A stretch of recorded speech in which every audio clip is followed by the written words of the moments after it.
सुबह सभा प्रमुख और योगी सरकार के कैबिनेट मंत्री ओपी राजभर बुधवार को वाराणसी पहुंचे। इस दौरान उन्होंने सर्किट हाउस में मीडिया से बातचीत करते हुए राहुल गांधी और सपा मुखिया अखिलेश यादव समेत विपक्ष पर जमकर हमला बोला। नेशनल हेराल्ड केस पर उन्होंने कहा कि कांग्रेस के पास विरोध प्रदर्शन के अलावा कोई चारा नहीं है। राहुल गांधी पर तंज कसते हुए उन्होंने कहा कि वह विदेशों में हवा लेने जाते हैं और लौटकर यहां चुनाव लड़ने की तैयारी करते हैं।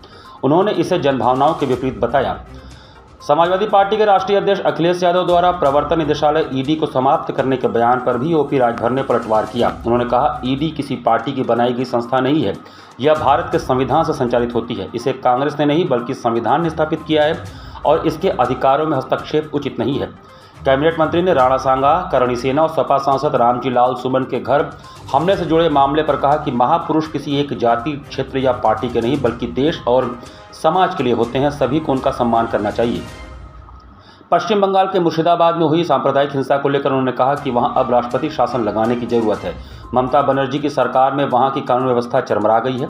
न्यायालय ने भी इस विषय पर गंभीर टिप्पणियां की हैं। केंद्र सरकार को इस मामले में हस्तक्षेप करना चाहिए।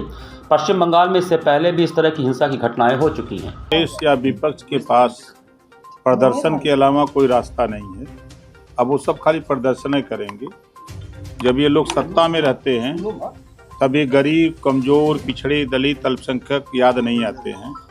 इनको रोटी, कपड़ा, मकान, शिक्षा, दवाई याद नहीं आता है। जब सत्ता से बाहर होते हैं तो इनको कोई काम तो रहता है नहीं। ये अपना खाली सिर्फ यही सब ड्रामा करते हैं।